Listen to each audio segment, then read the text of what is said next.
Siamo ancora nell'azienda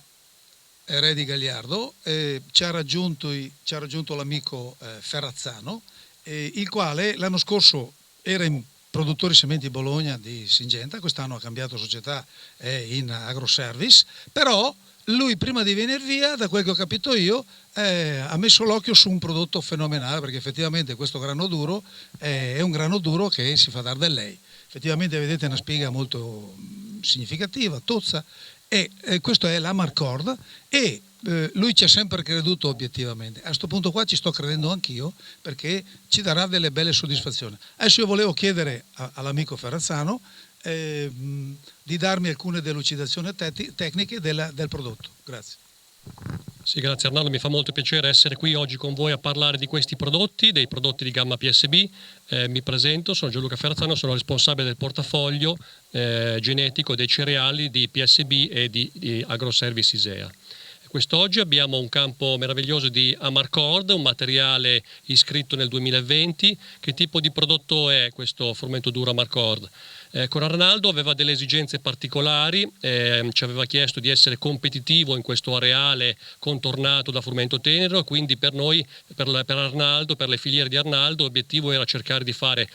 tantissima produzione con anche un livello qualitativo più che accettabile per la filiera al quale si aderisce in queste zone. E Amarcord abbiamo provato alcuni prodotti nel corso del recente passato, ma Amarcord mi sento di definirlo come il prodotto più azzeccato per questo tipo di areale, per questo prodotto, perché risponde un po' alle esigenze moderne della duricoltura del nord Italia, quindi un prodotto estremamente produttivo, molto adattabile nelle zone fresche e fertili della pianura padana. Quest'anno fresco e fertile è un po' una definizione un po' particolare, perché sappiamo essere piovuto un po' a macchie di leopardo, quindi tendenzialmente anche queste zone soffrono un pochettino, hanno sofferto della siccità invernale che ha caratterizzato i primi 3 mesi dell'inizio di quest'anno, e quindi l'accestimento non è stato così perfetto come gli anni scorsi. Comunque sia, possiamo notare che questo è un campo che comunque ha reagito molto bene anche all'inizio siccitoso dell'anno e ha comunque sia portato a compimento un numero di spighe più che sufficienti per garantire un ottimo livello produttivo, simile o diciamo così molto vicino ai livelli del tenero, se non tanto per quanto è il reddito finale, perché chiaramente con il frumento duro noi andiamo ad aumentare notevolmente il PIL aziendale. Il prodotto Amarcord è un materiale che tollera molto bene, nonostante la taglia, l'allettamento, non l'abbiamo mai visto allettato neanche i campi della ricerca e sviluppo in questi anni in cui l'abbiamo provato, quindi è una gamba piuttosto elastica e consistente, quindi consente anche diciamo così, una concimazione, un trattamento, una nutrizione adeguata per fargli raggiungere quel target produttivo che è un po' il suo, diciamo così, pallino, il suo obiettivo. È un materiale che porta a casa davvero tante tonnellate. Piace molto anche all'industria, tante industrie anche della nostra regione lo stanno guardando, lo hanno preso all'interno del loro pacchetto di prodotti della filiera, diciamo così, proprio perché anche gli aspetti di proteine e di qualità della semola fanno sì che questo è un prodotto ricercato anche dall'industria di trasformazione. Qua lo vediamo trattato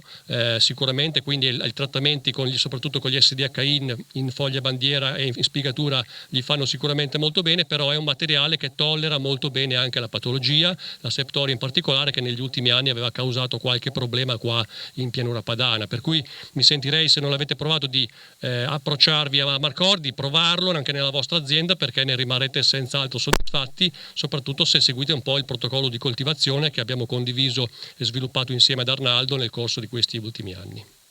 Continuando nel discorso di incentivare il discorso di organicità delle varie aziende agricole, ho vicino a me il responsabile di Fomet, Roberto Bonotto, il quale io ormai da qualche anno d'estate, soprattutto nelle stoppie, mettiamo prodotto organico. Adesso io volevo sentire anche un suo parere in merito, cosa ne pensa dell'idea. Sì, buongiorno di nuovo, Roberto Bonotto, responsabile nazionale di Fomet. Grazie ad Arnaldo e all'azienda che ci ospita e a voi tutti. Sì, l'utilizzo, la distribuzione di prodotto organico sulle stoppie è una pratica antica, che però per tantissimi motivi negli anni poi si era assolutamente spersa. Sta diventando una tecnica invece molto interessante, soprattutto per due motivi. Primo, perché ci sono dei prodotti che, insomma, l'evoluzione della ricerca ha permesso essere più mirati all'azione sulle stoppie stesse, cioè non è semplicemente un organico sulla stoppia, ma è un organico, nel caso di Fomet che ha costruito i prodotti con Arnaldo Bovolenta, che digeriscono, hanno un'attività microbiologica che incentiva la digestione di queste stoppie. In particolare i prodotti sono di due tipi, uno si chiama Fertil Extra PSP e uno Fertil PSP. La differenza, entrambi sono prodotti completamente organici, la componente è prevalentemente letamica, quindi Fomet lavora con i letami che in maniera estremamente sintetica, posso dirvi, vengono raccolti, vengono fermentati in maniera naturale, quindi non c'è un'essiccazione artificiale, e questo ne permette la stabilizzazione, quindi un prodotto che poi nel terreno è assolutamente stabile, ma però con una carica microbiologica molto elevata, facilmente riscontrabile anche da analisi di laboratorio adeguato. Ma non solo, nella formulazione extra, l'extra Fertil PSP, inseriamo anche degli inoculi specifici, soprattutto a base di Megatherium e Bacillus subtilis, che aiutano ulteriormente la degradazione della lignina e della cellulosa. Quindi che cosa avviene? Avviene una digestione di queste stoppie, quando vengono interrate nel terreno si ha una creazione di humus fertile per il suolo. Questo noi lo consigliamo quest'anno in modo particolare di pensarci, poi insomma Arnaldo è bravo a divulgarlo, se c'è una necessità di una mano noi siamo disponibili, perché la situazione dei mercati, la situazione internazionale un po' la conosciamo tutti, e insomma, stando le situazioni ad oggi, nell'autunno, estate-autunno, ci saranno delle problematiche sul fosforo, sulla disponibilità del fosforo solubile, soprattutto in termini di costi molto elevati e soprattutto anche di reperibilità. Quindi per cercare anche di risolvere parzialmente, insomma, queste problematiche, un intervento sulle stoppie potrà portare alla necessità di ridurre l'apporto di fosforo e quindi risolvere anche questa problematica.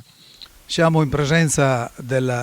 di Guidi Claudia, la quale ha voluto a tutti i costi venirci a trovare, e siamo molto lieti di averla in campo, tra l'altro, che è venuta a visitare queste splendide varietà, ma lei le ha bellissime anche nella sua azienda, magari le stesse varietà anche, che sono bellissime, quindi devo fare i miei auguri. No, io volevo chiedere a Claudia, lei cosa pensa delle filiere? È una strategia giusta sposare oggi le filiere, e tu fai parte a qualche filiera particolare?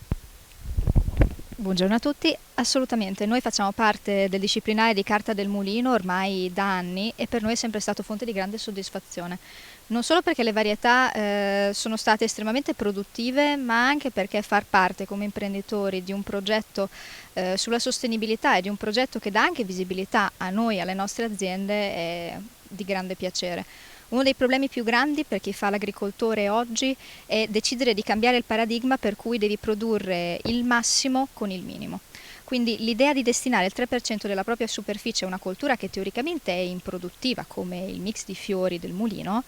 è difficile da accettare. Però questo per noi ha avuto un riscontro positivo, intanto per la sostenibilità economica, perché comunque quel quid in più che ci viene garantito alla fine dell'anno fa la differenza per noi e per l'economia della nostra azienda, ma anche perché questo progetto di sostenibilità ha delle ricadute positive su tutto il nostro comparto e su tutta la nostra azienda, perché la riproduzione dei pronubi si riflette in maniera piacevole e visibile non solo sulle produzioni di grano, ma su quelle di tutte le altre colture della nostra azienda. Siamo in chiusura per quanto concerne la visita dei grani, ci rimane l'orzo da birra che dopo andremo a verificare, il laureate, ma siamo in un campo di grano duro bellissimo, l'ultimo nato in casa Limagren, è il Fructis, bellissima varietà, abbiamo già delle esperienze produttive veramente entusiasmanti, e anche in questo caso abbiamo un grano molto interessante, bello, taglia medio-bassa, molto sano, non vedo un problema da un punto di vista fitopatologico e chiedo alcuni lumi da un punto di vista tecnico all'amico Avondoglio, il quale lui è l'uomo che ha voluto a tutti i costi portare sul territorio nazionale il Fructis. Prego. Grazie Leonardo, ancora buongiorno a tutti. Sì, allora qua è stata di nuovo un po' una scommessa questo frumento duro, perché l'ha detto Arnaldo adesso, LG Fructis viene fuori dalla ricerca di breeding spagnolo, quindi un areale molto più simile a quello italiano rispetto a quello francese, classico di una società come Limagrain. Siamo su un ciclo medio precoce che tendenzialmente noi all'inizio abbiamo provato e testato al centro-sud Italia. Poi invece ripetendo le località e parlando anche con Arnaldo delle esigenze di avere comunque delle varietà precoci per sfuggire quello che ahimè sempre di più è la difficoltà della piovosità e del clima. Quindi Fructis si adatta molto bene perché è una pianta a taglia contenuta, ha una spiga tozza, non fa un grande numero di accestimento ma porta una cariosside pesante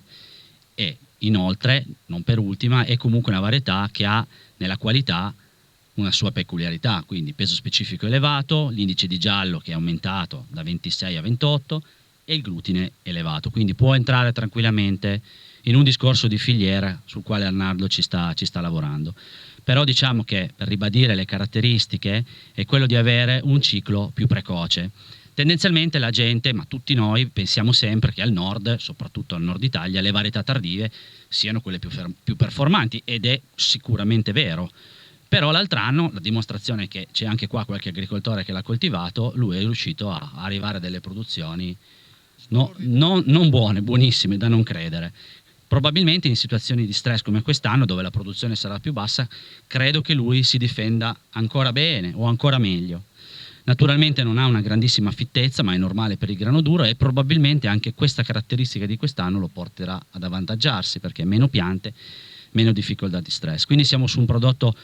molto interessante, chiaramente essendo tendenzialmente precoce la semina non va anticipata in maniera esagerata rispetto a un grano duro più tardivo, per evitare quello che è l'accrescimento eccessivo se gli inverni non sono troppo freddi. A livello di malattie, l'hai appena detto tu, è un buon prodotto, ha una buona tolleranza in generale. Abbiamo visto qualche pianta di mal del piede, ma probabilmente è una questione anche di rotazione sul mais, quindi un po' il fusarium, però diciamo che tendenzialmente è una pianta a livello sanitario corretta.